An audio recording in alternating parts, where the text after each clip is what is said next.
اعوذ باللہ من الشیطان الرجیم، بسم اللہ الرحمن الرحیم۔ آج ہماری 30ویں سپارے کی تیسری صورت ہے سورہ عبسہ۔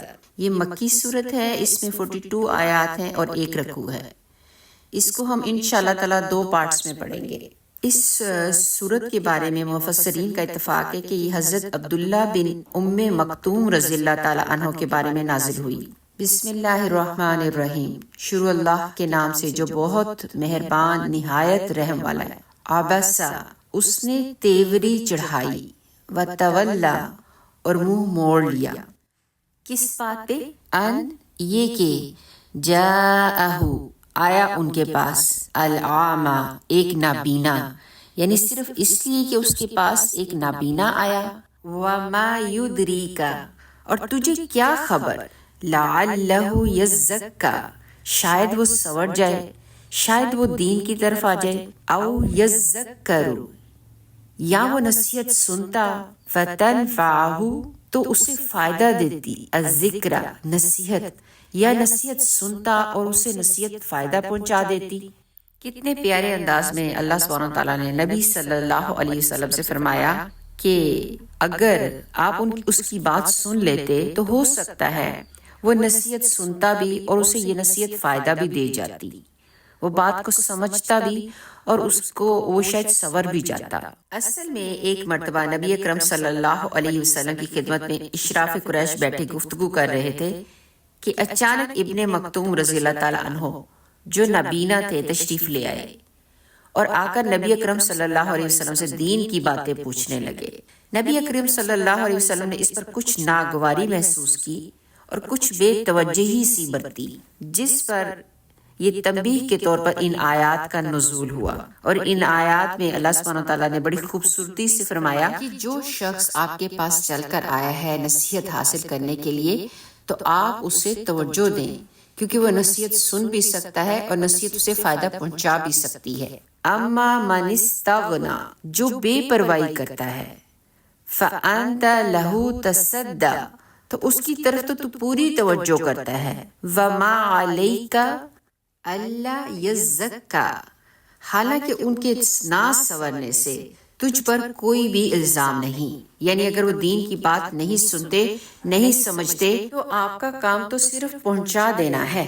وَأَمَّا مَنْ جَاءَكَ يَسْعَىٰ، اور جب ایک شخص دوڑتا ہوا آپ کے پاس آیا، وَهُوَ يَخْشَىٰ، اور وہ ڈر بھی رہا تھا، ڈر بھی رہا ہے، فَأَنْتَ عَنْهُ تَلَهَّىٰ، تو تو اس سے بے رخی کیوں برتتا ہے، تو تو اس سے بے رخی برتتا ہے۔ کلا، ہرگز نہیں، انہا تذکرہ، یہ قرآن تو نصیحت کی چیز ہے۔ فمن شاء ذکر، جو چاہے اسے یاد کر لے، فی صحف مکرمہ، یہ تو پر عظمت صحیفوں میں سے ہے۔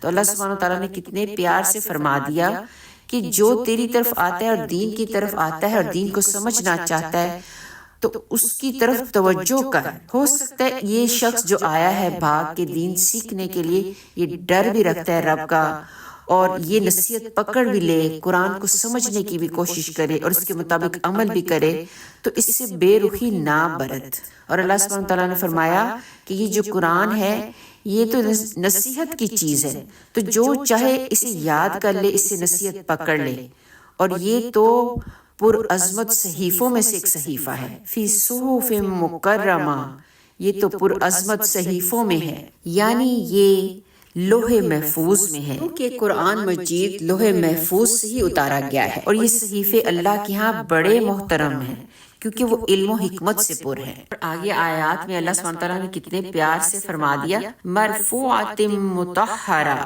جو بلند و بالا اور پاک صاف ہیں، یعنی جہاں شبہات و تناقض سے بالکل بلندی ہے، ان کو پاک فرشتوں کے سوا کوئی چھوتا ہی نہیں ہے۔ بِأَیْدِی سَفَرَہ، ایسے لکھنے والوں کے ہاتھوں میں ہے، کرام بررہ، جو بزرگ ہیں اور پاک باز ہیں، یعنی وہ فرشتے مراد ہیں جو اللہ کی وحی اس کے رسولوں تک پہنچاتے ہیں، یعنی اللہ اور اس کے رسول کے درمیان سفارت کا کام کرتے ہیں۔ تو یہ قرآن ایسے سفیروں کے ہاتھوں میں ہے جو اسے لوح محفوظ سے نقل کرتے ہیں۔ یہاں یہ بات بھی معلوم ہوئی کہ حامل قرآن یعنی حافظ اور عالم کو بھی اخلاق اور کردار اور افعال و اطوار میں کرام باررہ کا مصداق ہونا چاہیے۔ حدیث نبوی صلی اللہ علیہ وسلم ہے کہ جو قرآن پڑھتا ہے اور وہ اس کا ماہر ہے تو وہ السفرۃ الکرام البررہ یعنی فرشتوں کے ساتھ ہوگا، اور جو قرآن پڑھتا ہے لیکن مشقت کے ساتھ یعنی روانی کے ساتھ نہیں پڑھ سکتا تو اس کے لیے دگنا اجر ہے۔